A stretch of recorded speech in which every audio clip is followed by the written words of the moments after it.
1. Dead silence. Welcome. We didn't even know who was going to start. So welcome to Inside the Firm, podcast about two principles in architecture firm, which we also talk about applies to all business.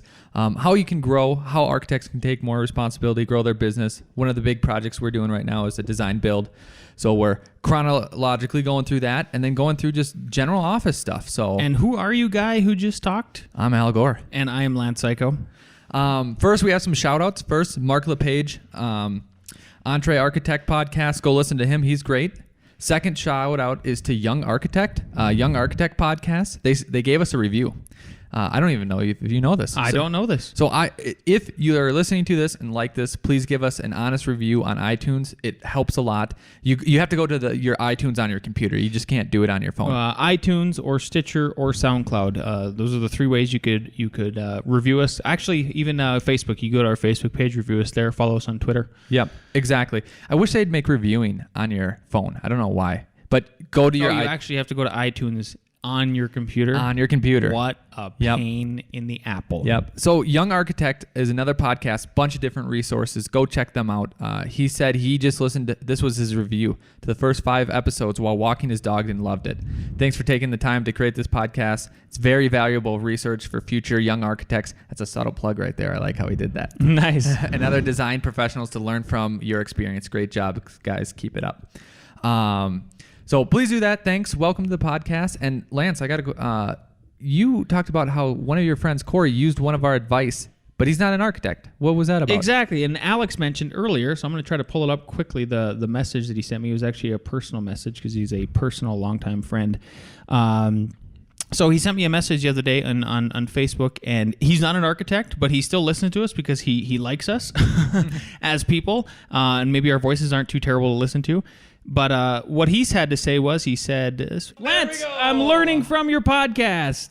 I wrote an email to a customer this morning and gave the person 2 times.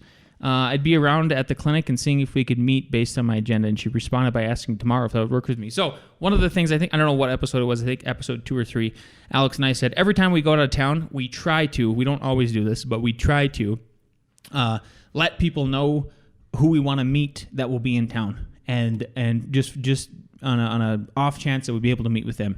Alex told a story about how he's able to meet with NBC in New York one time just because schedules lined up. We kind of believe in like the universe working in that fashion for us. So as Alex mentioned, this isn't. I think everybody who's business minded or an entrepreneur could learn from the podcast. Yeah. So it's basically take advantage of those situations. Okay. We got some listener questions, which is we think absolutely amazing. So this one is from Caleb. He's down here in Denver, and I'm going to ask you the questions so you can just answer them. Okay? All right, Caleb. Thank you for asking the questions. Yeah. So what do you do about health insurance, especially when you're first starting out? You mentioned ADP for payroll. Were you able to get on ADP health insurance plan as a small business, or were you using a private plan? I'll answer the question just exactly how we did it.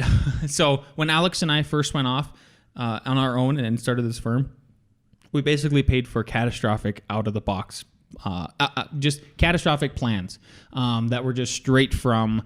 I'm not going to name drop, but insurance companies, right? It was just Anthem. We just went right. Blue Cross Blue Shield is a good one. And I actually think they're only one of 2. So I think Kaiser and Anthem are the only ones you can get still in Colorado because of the Affordable Health Care Act, right? There's one more, but I can't remember their name. I don't even know. It is some other one. So that was before Obamacare came out, and so they were cheap plans, but they were effective for us. I still think that's pretty good I still think that approach works. You can still do the catastrophic plans, but not if you're over 25. So know that. But basically, at the end of the day, you're taking a risk and by just starting the business. So I think maybe you're comfortable at that point getting one of those catastrophic plans. So catastrophic means you're going to pay a very low monthly premium, but then on the back end of that, you are going to pay a very hefty out of the box or out of pocket fee. Yeah, but it actually probably more aligns with the idea of insurance because insurance now, like you get all these checkups, right? But if you think about insurance for cars, you pay for your oil change. You only don't pay for insurance when you bust your car and you pay your deductible. So Yeah. like it's kind of weird how health insurance works. And just to give you some money, back in the day, I remember my plan just for myself was $140. I bet you were probably around the same amount back 8 years ago. I think I was just $1 or $2 more than him because we're only 2 years age difference. Yep. And then we looked into whether we should do it as a business, and it was like $220 For each. some reason, it almost doubles. Yeah. When you try to go to a business plan. And I bet, right, you can probably deduct that. But maybe your deductible goes down, and then maybe it also is deductible from your tax. Yeah. So That you have less taxable gross income at that point. and they probably know the difference, so that's why it costs more, is because they know that you're going to deduct this much from taxes. So you could do that. But just to give you some perspective, so $140 for just me. I now have a wife and one child, and it's above $700. So like he was asking because he's like, isn't that a big concern? And I immediately wanted to say, well, you can't base whether or not you're going to start a firm off of health insurance. But if it's $740 like mine, I don't know, maybe you do. Maybe That's almost a mortgage right there, especially if you have a big college loan that's taken out that you got to make payments We have on. friends that are paying still between $500 and $1,000 a month just for their student loans. So if you add that in with health insurance too, like Alex was saying, I mean, it's basically a mortgage. Plus you have rent to take care of. And like at the end of the day, if you probably don't have any money left. So Yeah. I get it. I get health. And then the other thing is I try to keep this in perspective. And Alex, is that Alex and I do not have any recurring health problems. And some people do. And so Well, I tend to break my bones once every 2 years. So once every 2 years, he has a health problem. But besides that, he is in great shape. Yeah. So next question, Lance, and this is a long one. So the big major one is, why start a business? And then he goes on, is it purely a case of having to find a way to feed yourself and your family? Was that the only case? Is it situation? What about in a good economy?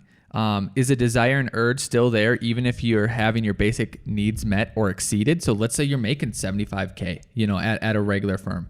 I'm just throwing that number out there because that's the number where they say above that will not increase your happiness. After running your own business, could you go back to working for someone else? These are some of the thoughts I've had, and maybe you'll find them. Oh, great question. That last one was awesome. Not that the other two weren't good. Yeah. So refresh me. The first question was what? Just why start a business? Yeah. So personally, and I've said this over and over again, for me, it's personal flexibility. So I have now 4 kids. Alex jokes that I have 70,000 kids. Yeah. But a lot of kids, right? I have a lot of kids, and I also run a community garden, and I also run F9, and we also teach at the University of Colorado Boulder, and I also just have a life. So for me, it's personal flexibility. I still work at a minimum 45 to 50 hours a week, but that 45 to 50 hours a week of billable time that I try to put, it's probably not that much billable time, but it is that much time in front of a computer, me sitting there. It still happens how about this? I'll describe my Monday of this week is Monday was wake up, do my personal meditation stuff and for an hour and learn some Spanish and then get ready, get the kids to school, then get into the office, work for a couple hours, go back to the house. I got to take care of some personal stuff there, like the chickens and just dealing with we have repair people coming because we built a new house.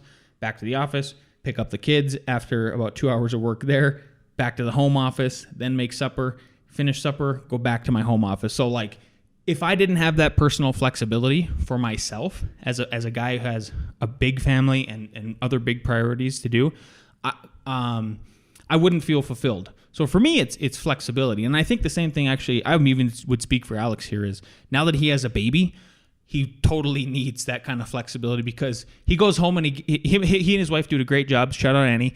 Shout out Annie. God bless her. Yep. What up, hon? She they do a great job of he tries to give her a break because she's a stay-at-home mom. So if he comes home for lunch, then she can go out and she can have a break. But he couldn't do that, I don't think, if he was working at a regular place. And then the thing that we try to do for our employees is that we try to be flexible for them too. So some people have to go to doctor's appointments. Some people have their cars break down, and then we're like, well, just work from home if you have to. But it seems to be, I think it's the way to conduct business. And for me, that's what it's about, is personal flexibility more than anything. And I would add on to why start a business. It's up to your personality. I wouldn't let people force you into trying to start a business or trying to feel bad if you're not, because what if you really just like design. So one of our buddies, I'll shout him out, Derek Maher, is really good at design. And I think he actually gets a lot of design work where he's at. So we could harass him when we go fishing and say, hey, start your own firm. Well, now, like Lance alluded to, our billable hours are down, but that's why our billable rate is high because we have to manage all this stuff. I throw almost all my design work to all the guys here.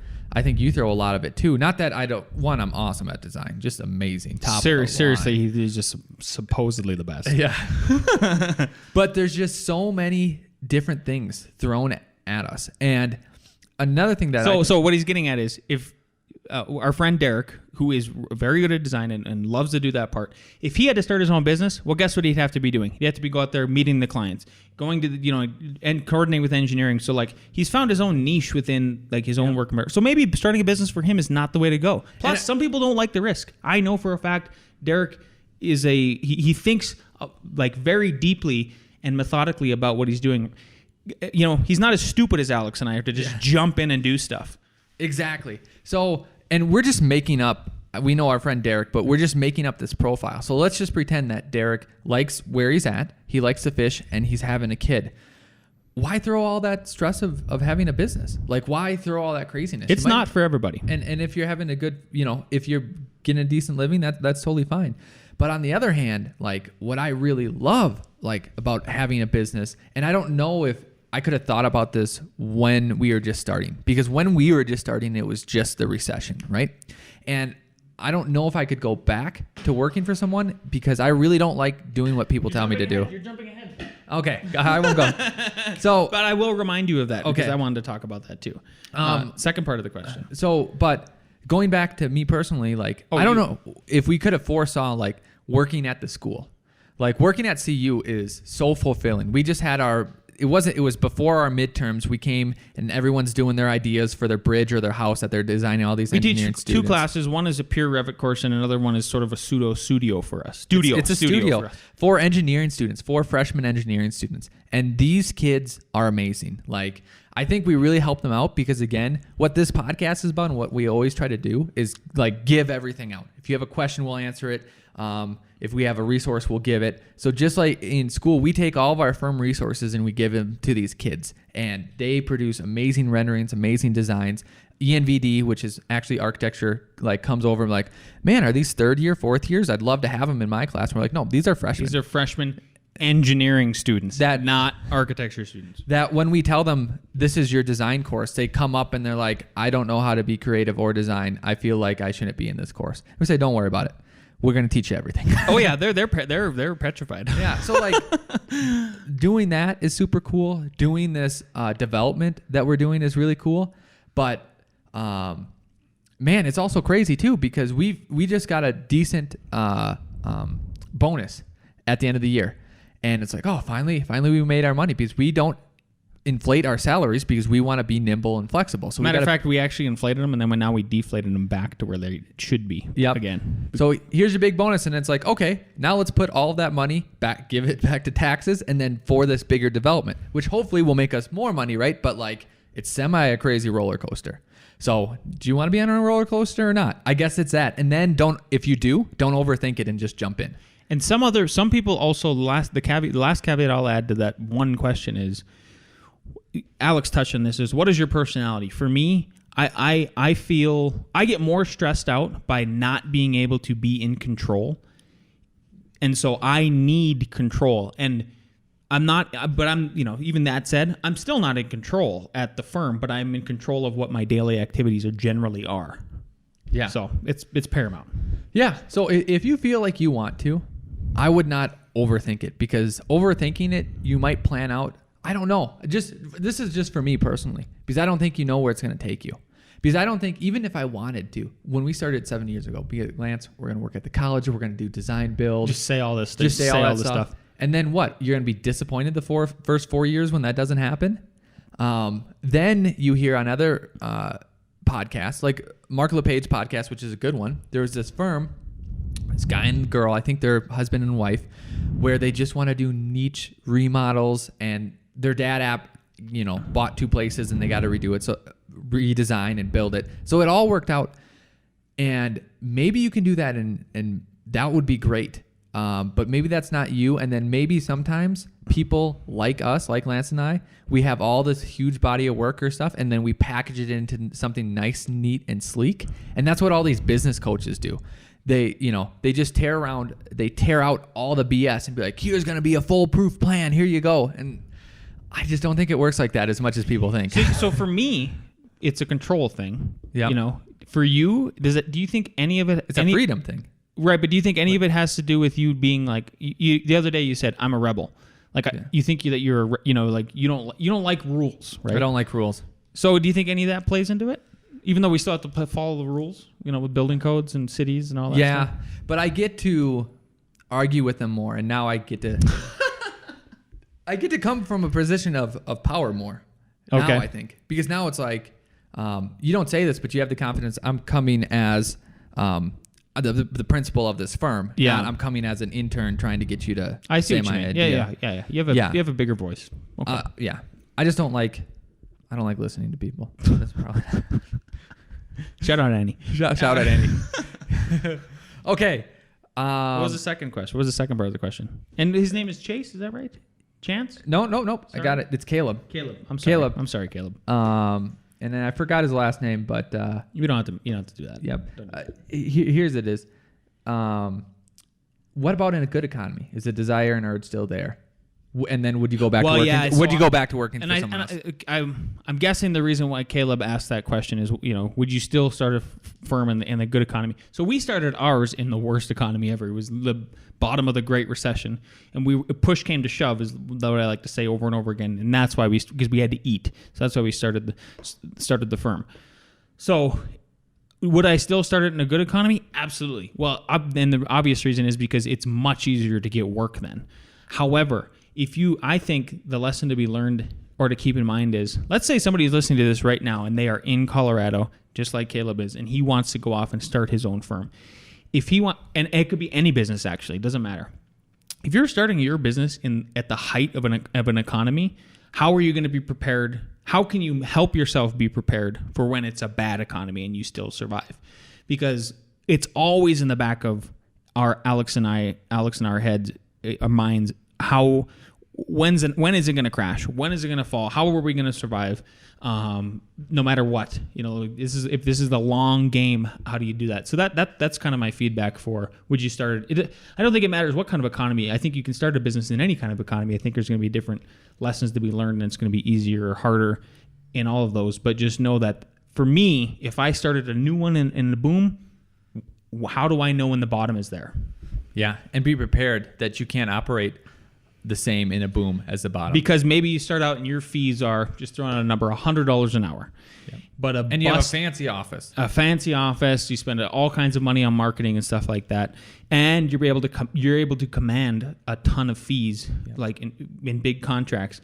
All of a sudden, that stuff starts going away. Like, how do you know how to strip down and be bare bones and quick and nimble? There was a list of a bunch of companies that started in the recession, and a bunch, even like I swear IBM was on that list. And I almost think like that's the best way to start out, because what if you start? I think it is too. What if you start out a firm and then you bought a plotter and you bought all like a $5,000 plotter and all that, and you're paying it off in increments.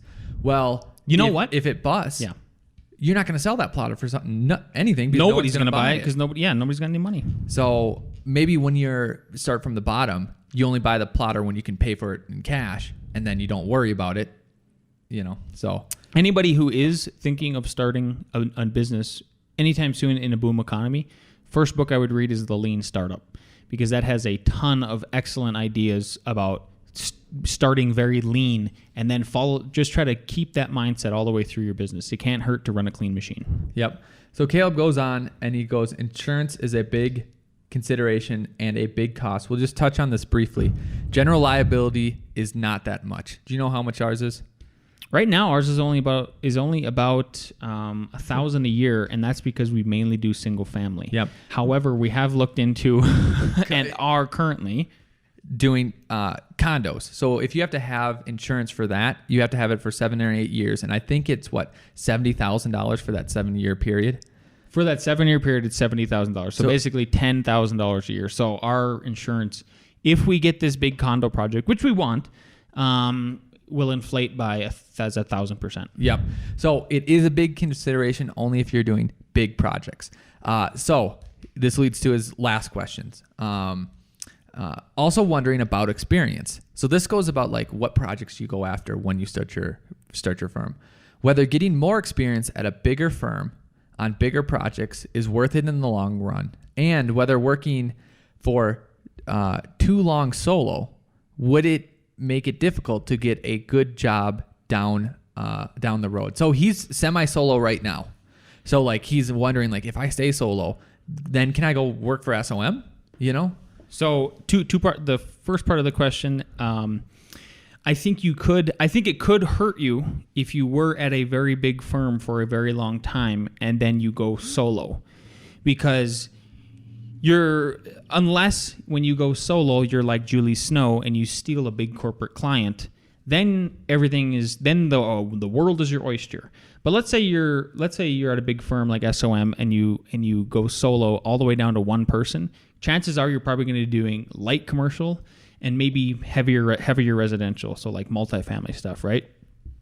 I think those clients are not used to full service packages like the big firms do. Like even construction administration, we got asked to include construction administration on this condo project, which for us is a very big contract. We were like, oh, nobody ever wants to pay for that. I'm surprised you guys want to pay for that. And they said, oh yeah, it's a no-brainer. We guys want you to do construction administration.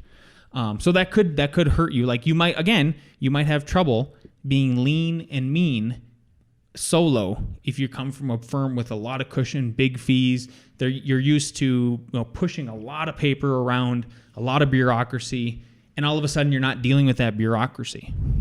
Here's a way I think you could go solo from a big firm. So I know a developer who was talking to a lady in New York who does skyscrapers. And by skyscrapers, I mean like maybe 20 to 80 stories, like somewhere in there.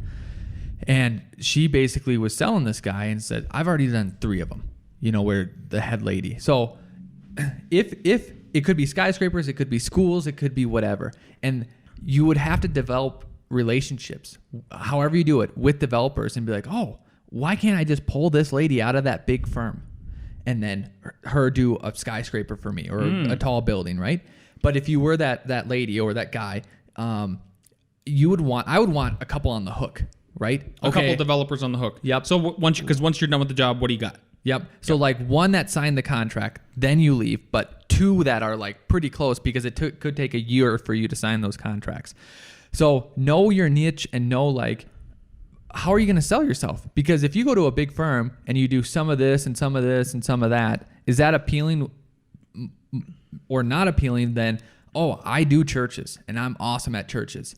And then know too, okay, go after the clientele that isn't going after the name of SOM. They don't want the name of SOM. They want you out of there so that their costs are 30% lower, but they know that you have all that experience. Mm-hmm. So that's a way to do it.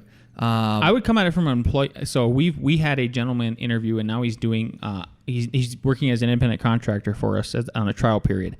But he came from a very big firm, and we asked, "Why are you here in the interview with us today?" Because the firm was, I think, 40 plus, and they do giant public work, and we do not do giant public work, right? We're 6 people strong now, 7, I guess now.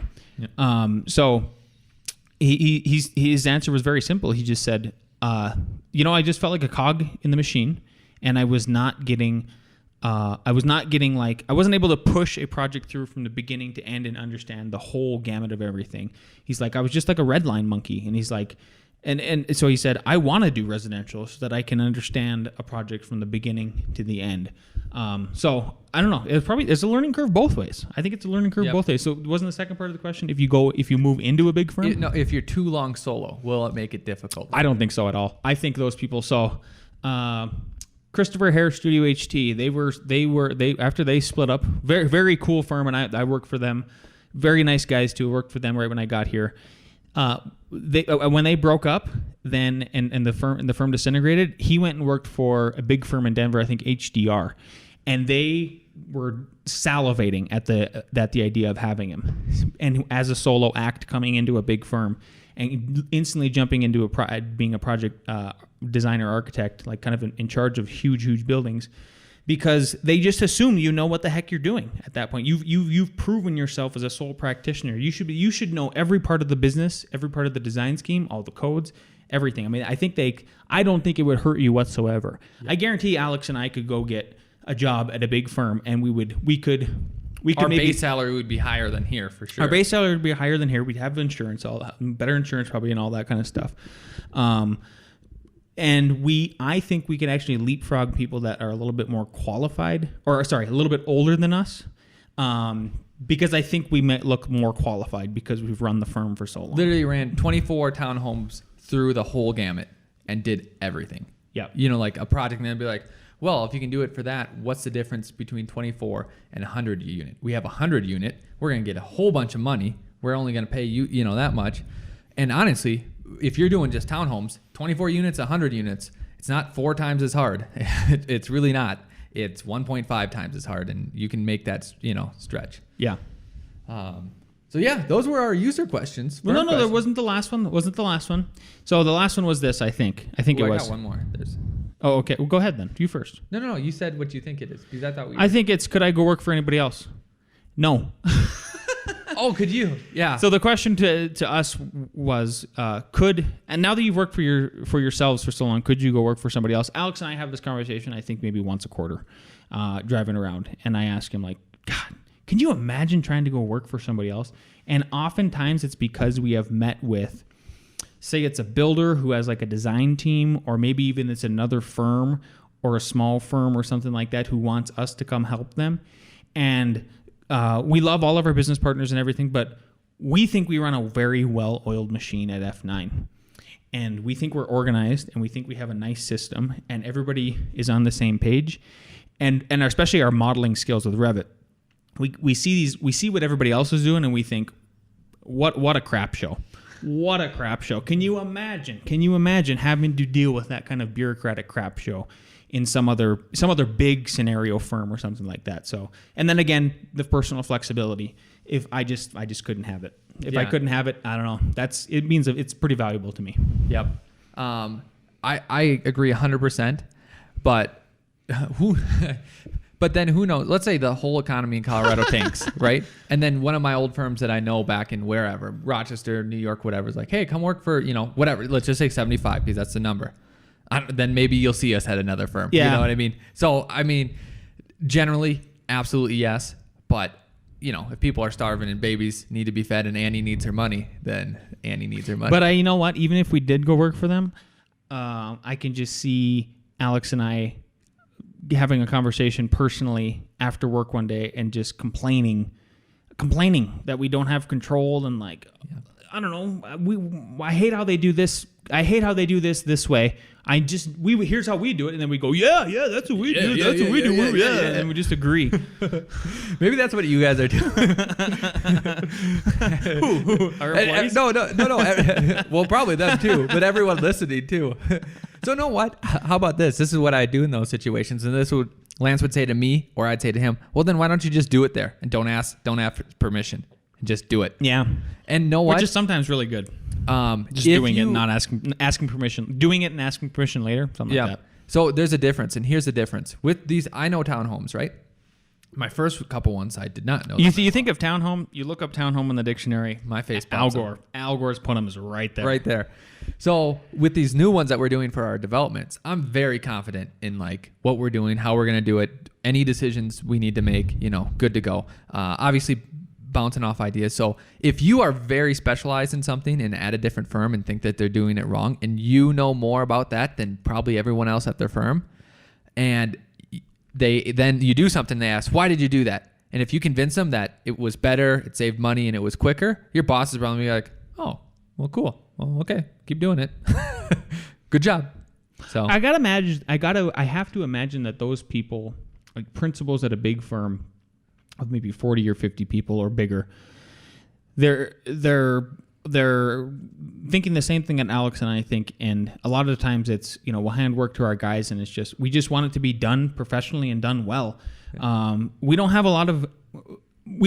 Surprisingly, we don't have a lot of vested interest in like doing all the design work anymore. Yeah. It's more about doing work professionally and doing it well, and then making the firm profitable so everybody gets paid and we all get to do fun stuff. Yeah. So a boss thoughts to you when you want to do something is it better? Can you make it better? So I was just going over a floor plan with Jason. He's like, I don't like this. And I go, actually, I don't like the floor plan as much either, but I don't know what to do. And I go, maybe you could do this or this. And he's like, I think I can do something. I can make it better. I'm like, go ahead and do it, And it was because like his initial idea made, sense. But if it was something where like, oh, I want to do this and it's going to waste time and it necessarily might not be better, then you're going to get a no. And you need to realize like, which way are you going? Are you wasting time or are you improving stuff? Yeah. And then think about what is the definition of wasting time? Are you making it better for the end user or are you making it better for you? And if you're making it better for you, is that for the efficiency of the firm or just because like you think it'd be cool? Yeah. Does that all make sense? Yeah. So was there a last question? Yes, last question, not from him. He ends it up, awesome so far, guys. It's awesome how far you've taken F9. Thank you, Caleb. Yeah. How much, let's say you're going to start off. How much should you charge? Is this for me? This is for you. And let's see if you get the answer right. I'll tell you. How much does you charge right now? Yep. Per hour? Per hour. How do you do it? Here's the new metric I would come up with. Okay. I would, I think it's a completely subjective question. Yeah. So I would look at my living situation and I would see how much it costs me per month to live, right? And then you add a little bit on that for like spending money, right? And then I divide that by 160 hours. And then I say, there's what I need to get paid. That's what I need to make per hour. And then times that by 3. Perfect. Okay, awesome. That's what I was gonna say. Slightly different. Did I get it right? You got it right. You get a star. I'll put it I'm marking a star on the desk here for you. That's for you. I honestly thought you had like a trick question or something. No, put that in your heart, bud. Okay. So let's say you figure out how much you need to live. Yep. Let's say it's 75K. Divide that by how many hours you're gonna work, right? So 40 hours per week times 50 weeks because you'll take 2 weeks off. Whatever that is. So let's say that equals $25 an hour. Yep. Okay. So the multiple of when you're billing out is you times that by 3. Or so between 2 and 3. Yeah. So maybe if you're a lean startup, you want to just do 2 at the beginning. So between 50 and 75. Exactly. If you wanted 75K, right? Yeah. If you're like, oh, I need 125K because I'm fancy, right? Yeah. Then you got to do the math. Yep. But that multiplier will allow for, honest to God, screw ups on your own end where you just have to fix something for free from a client, or you've underestimated a project, and then on top of that, insurance, downtime, marketing, all that stuff. Yeah, all the overhead. And then I forgot who said it, but I think it was, who's that Life of the Architect podcast? Shout out. He broke down hourly wages and all that. And he goes, how much should everyone be billing out? So like your main guys, like all the guys at the office, I think it's like 85 or 90%. And then it gets to like project managers at like 75%. And then it gets to like bosses. So our billable rate is probably, I remember, was it Monday or Tuesday? You're like, it's noon. I haven't even done a lick of work. And by that, he meant like emails and like stuff you can't really bill out, coordinating, calling people. It's so crazy how many 5-minute phone calls add up, Like I said, I usually average 20 to 25 hours of billable work a week. And that's it. The rest is management, going out, meeting a client, all kinds of stuff like that. So, and I know one boss I worked for, he was an electrician. He goes, all I do is get work. I don't bill out anything. I just make sure all my guys are billed out. So, I think the number is sometimes it's like 30%, like billable rate. 30 to 50. So you know what I've thought about too lately? What?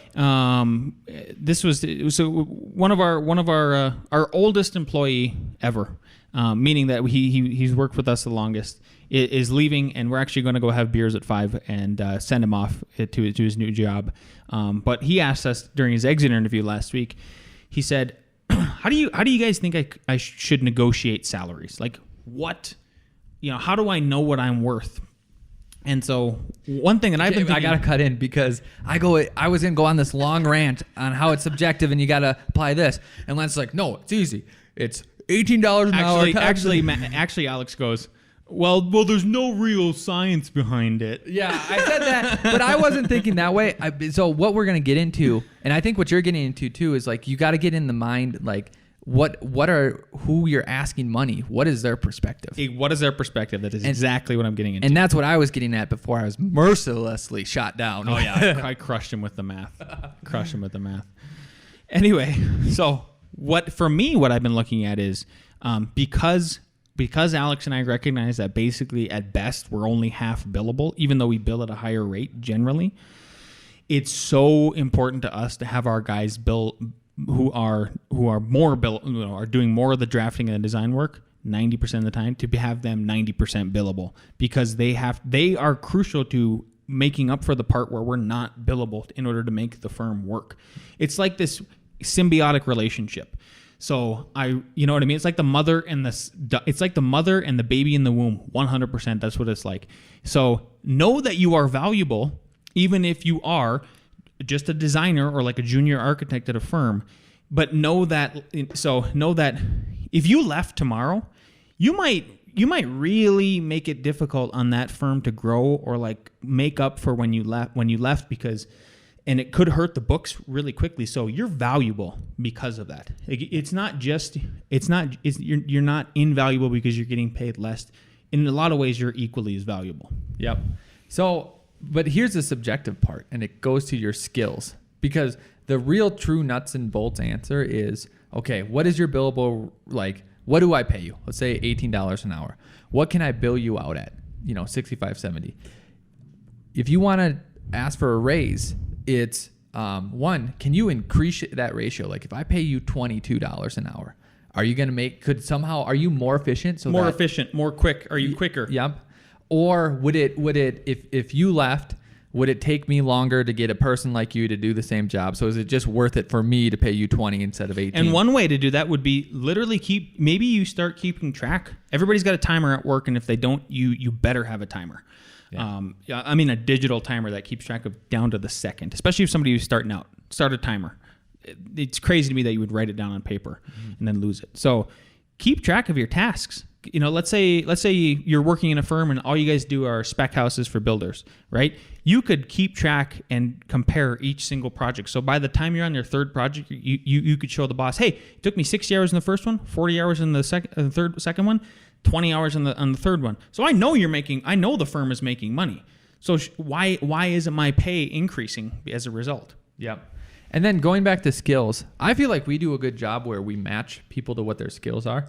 So Jason is really good at photography. He does it on the side too. So he touched up a lot of our photos. Josh is really good at carpentry too. So we're like, oh, okay, if we ever need something on this new build, we know we can send him out to the field and say, do this 8 times to all of them. I was joking with our real estate agent on Monday that Josh is our maintenance manager. He doesn't even know it. Yeah, he doesn't, and he is. Is he listening? He probably has headphones on. Yeah. He can't hear. But then, do you ever think like, well, I actually think this. I think there are useless skills that people try to think are useful, and we don't really think are that useful. I never think that, so why don't you enlighten me? Okay. You hand drafted during your schooling years and in your free times 8 floor plans. Useless. Honestly, useless. Okay, you might realize spatial relationships a little bit better, blah, blah, blah. Can you sketch in front of a client? That is useful. But maybe you don't, and maybe you haven't emphasized that. Maybe you should emphasize that. But it might not be that useful right now because you will not be in front of clients. Lance or I will be in front of clients. Oh. But more useful would be, did you turn those into CAD and did they actually work out? And by CAD I mean Revit. Because please get off AutoCAD. Sorry if you're on AutoCAD. If you're on AutoCAD and you'd like to make the switch, go to RevitFurniture.com. Revit Furniture, our sponsor. No. Okay, it is. Please do. There's free training there. Honestly, I know we're joking, and maybe you heard this too much, but if you're in AutoCAD, unless you're going to be the David Samala and be hand drafting for the rest of your life, and you're just a really famous person, and like you can do that, and you have your little niche. Get with the program. I don't mean to get with the program. ArchiCAD, it's not as good as Revit. It's just a fact. I'm sorry if you're on it. It might be good in your little niche. SketchUp is okay for houses. That's fine if you're just doing houses. But get with the program, people. Get with the program. Be professional. Yeah. Get Revit. Yeah. Sorry if I offended you, but that's real. We're here to help. That's it. That's it for like current questions. You want to talk about past projects? Sure. I got one for you. Okay. It was the Grant Street edition, and I bring it up because of pictures. So, what does every architect or designer or actually anybody who does anything? You could be a landscape professional, like a design, you install landscapes, right? Yep. Anybody who produces anything tangible that you can see with their visible eye, what do they want at the end of the day so that they can get more clients? Pictures. Photographs, exactly. And so we have it written into our contract that we can use our design. First of all, it's just copyrighted that it's our design work and they can't repeat the design work anywhere. That's actually not what we're concerned about. Yep. And just to let you know, if that's not in your contract, that has been legal precedence that the design is actually yours. So if your clients have the right to that design on that piece of property. So even if, I don't know, a hurricane happens, blows it all down, they have the copyright to that design, not copyright, I'm using the wrong word, but that design on that property. They could rebuild it. If everything was okay and kosher in the building, they could say, okay. They can't take your design and go put it on another piece of property and not pay you anything unless you already worked that out with them that they could. Some people do repeat fees. Yep. Which is totally reasonable. Yep. Actually, I think if you go to the Entree Architect community, shout out. There has been thread after thread after thread about people talking about what should I charge for a repeat fee, like on a house or some other commercial project or something like that. So if you honestly want to know, I would just run through that thread on Facebook. Awesome, they're awesome. Sorry, back to the Grant Street thing. This was a custom house, and when we were 5 years ago, Alex and I were just starving for those photographs because we didn't have any built. We had hardly any built work, and it's just a picture is literally worth $1,000 for us, not 1,000 words, because we could then convince people. A lot of people look at us and they still look at us like we're super young. I mean, I get accused all the time of like, you have 4 kids, you look like you're 21. So having that photograph and be able to, with your gray hair, old man. Gray hairs, it never stopped. I got carded the other day. Yeah. Fiance didn't get carded though. She got made fun of. By you? Someone made fun of her mercilessly for 2 hours. I don't know who it could be. Could have been anyone. Could have been anybody. So anyway, we did this really cool. I thought it was. I still think it is a really cool modern like pop top on this old bungalow in Denver. And there's a ton of old bungalows everywhere, right? So that's a really hot thing to do right now in Denver because basically all the land has been bought up. People want to live downtown or near downtown. There's a lot of walkable neighborhoods, so people are really nice neighborhoods. Really nice neighborhoods, yeah. And walkable with like they have a little grocery store. We got places to eat, bars. We got a park, and then even on like Pearl Street, not in Boulder, but in Denver. Like if you live near there, Park Burger. Shout out Park Burger. Go if you're ever in Denver, go to Park Burger. It's like you live in like a mini nice small town in some of those neighborhoods. Very Norman Rockwell. Yeah. So people want to move there, or live there and continue living there. The problem is like they start having babies and then they panic because they have no room because they realize babies take up 3 times as much room with all their crap as grown adults. So we did a pop top. It was one of our very first ones, and they wanted to do modern. And we thought, and most architects want to do modern. So we were just salivating at this. Over the moon. Sorry, I thought you were going to say more than that. Nope. So we did the project. It turned out really cool, and we went to go ask if we could send. We finally also had enough money to send. We'd hire a professional photographer and send her out there to take architectural photographs for us. And they said no. They said no. They didn't want the attention. It was a very hermit vibe. Like it was, they just thought we were gonna tell people where their house is and like put their address. Well, here's why it was strange to us. I'll just be honest. It's strange to us because,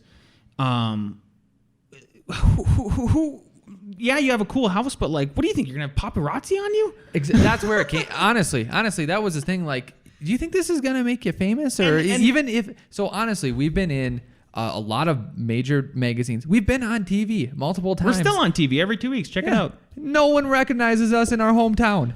It debuted. I swear to God, I debuted, and I went to the grocery store the next day just waiting for people to notice me. Nobody noticed me. The cashier that's known me for 5 years barely noticed me. Exactly.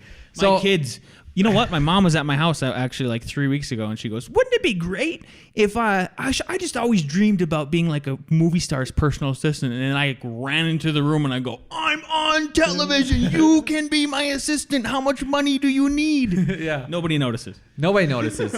Yeah. In the paper. No. So it was like, what do you think is going to happen here? It was just like delusional, really. So what do you do? What do you do, Alex? What do you do if you have a client like that, you have a really cool project you've done, how can you still use that as a portfolio piece legally and maybe just, what is the word? Morally? Yep. Legally and morally. We've had a developer who then thought too, just to go on this train, nope, can't use pictures because what is it? What's in it for me? This is how greedy some developers are. And that's what it came down to was, what is in it for me, guys, if I let you photograph it? Yep. And then we had one more where, and this one was a little bit more understandable. And it was a Fortune 500 company, one that everyone would recognize. And all of their logos were pasted on there. So like they didn't want us. It rhymes with Nubaru. All that. And, like they didn't want us entering competitions and stuff like that because honestly, like it would look like they were doing it. So we photoshopped. We even thought it was kind of a bad idea to enter it into competitions because we thought nobody's going to vote for that. Yeah. But sorry, what do we do? What do we do to make it so we could use those? We did legally have the right to use it on our Facebook and our website and all that stuff. Because again, that was in our contract. We explicitly wrote that out that at any time, any photographs that we personally take, we can use it on all of these. And we spelled it out. Thumbtack, Facebook, all this stuff. Yep. Because that is our portfolio, right? It is online now. And then we photoshopped all the logos out because we understand their concern. Like they're not because they want to be in control of their message because they're such big boys, right? Like big, we totally get that. Yep. But the other people, the private people, the non-Fortune 500, what you can do, because Google can do it, it's legally, you can do it. Google has set the precedent. Yep. Oh my Lord. You can take pictures from public property. Which is? The street. Or the sidewalk. Yep. So there you go. That's totally within your right. You can do that. We even actually were in a meeting with that developer who said, what am I going to get out of it? And we go, I just looked at him and I said, what if you can't do anything if we take pictures from the street? Did you know that? And he goes, yeah. So it is what it is. Exactly. So that's all you can do. I guess maybe we're whining that they won't let us into their house, but we do understand, like, yes, you have the legal right to not let people into your property and take pictures from the inside. But the thing at the end of the day about back to the house but that started the conversation is we did have it in our contract. We did have it in our contract that we could do photographs. So they technically broke the contract. And also, we're not strangers either. Like we have literally talking every week for 6 months. Right. I have actually been in your house all the time. We're actually talking in your house right now. I actually just gave your kid a toy. And we're not creepy. At least I don't think so anyway. Yeah. So thanks for the warm coffee I'm drinking as we speak. And this is coming from I've also lately been trying to I still think about it because I just do, trying to see it from their point of view. So I built a house this last year. In my neighborhood, everybody calls it the glass house because it has a ton of glass and you can see into the house, right? It's not unnerving or anything. It's actually a beautiful place to live. But once a day, if I am working at home from our office, people drive by very slowly and stop in front of our house. Sometimes they take photographs. I always wave to them politely, and then sometimes they wave back, or sometimes they get embarrassed and they drive away. But our house is like one of the more famous houses in like North Longmont, and so I was thinking, okay, am I unnerved by this? Not at all, because actually, people just like when I send the FedEx guy will call me and he'll be, he'll say like, it's a new development, it's a new neighborhood.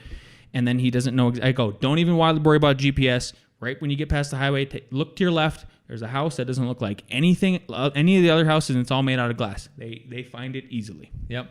But that's me. I'm disappointed in you.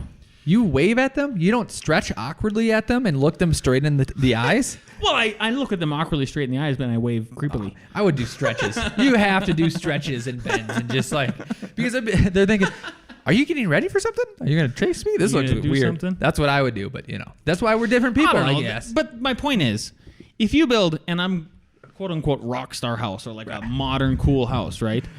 Not right. A cool house. There you go. But you had to see his face. A rock star house. You don't know. You can see my face in your voice right now. Yep. I don't know. You're kind of asking for attention anyway. Like if you pop the top anything on different, if you do anything unique, yeah, there's the it's word. Like, what are you doing with your life? Yeah. Thinking people are don't give me following you. It's like wearing a fancy hat that's very weird and flamboyant and huge, and be like, why are you staring It's at me? virtue Like, signaling and not wanting the virtue. Get out of here. Get out of here. Go back home. Okay, do we have time for one more? I think one more. One We're more. gonna hit an hour today. Wow, everyone. Look at that. Lucky you. Happy Friday.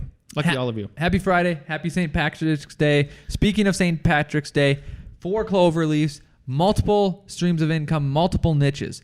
One thing that we do, not only are we residential, but you guys might not know, we do a lot of assisted living facilities, and Which are really trendy and hot right now. Yep. So we don't even advertise. I don't even think it's really on our website. We just So a lot of time.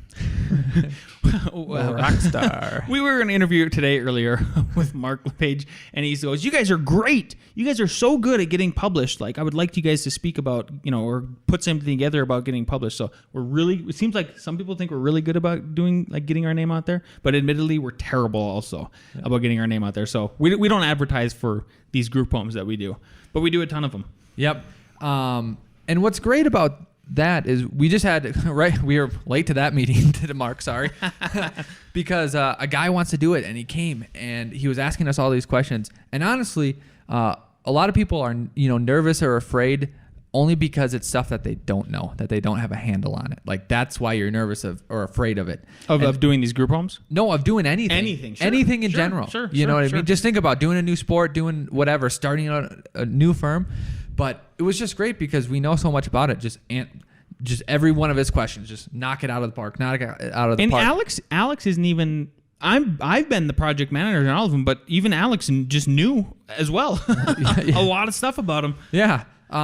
But and also what's great about it too is, I don't know about you, because we don't do all rock star crazy stuff. I feel good when we get projects that can feed our firm and our guys make a good living and it can allow us to do some cool stuff. And we went out to eat at the job site today and we bought everyone, so I don't know, makes me feel good. Even these simple projects that I think architects maybe hide from or are shy from or whatever, we think it's great. So what the project, yeah. And they're feel good because they're actually feel good projects because they are for people with mental or physical disabilities. So I feel good personally about giving back design wise that way and creating spaces and build environments for those people to live a happy and healthy life. And I truly believe they do because we've walked through the buildings, and the owners of the buildings have come back to us as repeat clients saying, I sold out of all the rooms because everybody walked in, the space is amazing.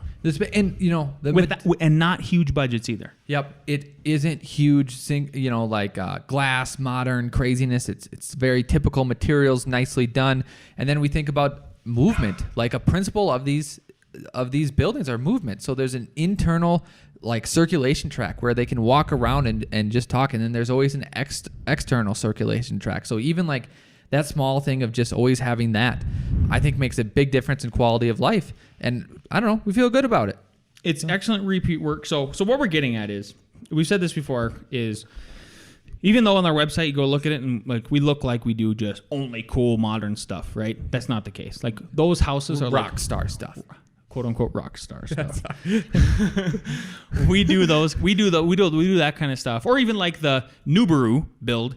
We did that. It was once a year. So we'll do one or two website worthy projects per year. The rest of it is honest to God is bread and butter work but we do put our best effort in it, right? Well, and I think this is the other point, is that your niche doesn't only have to be houses. Your niche doesn't always have to be townhouses. You can be multiple things. Yep. You Or can be the 4 clover leaves that you're talking about, right? bam, put it all together. Happy St. Patrick's Day. We hope you have a good weekend. Ciao.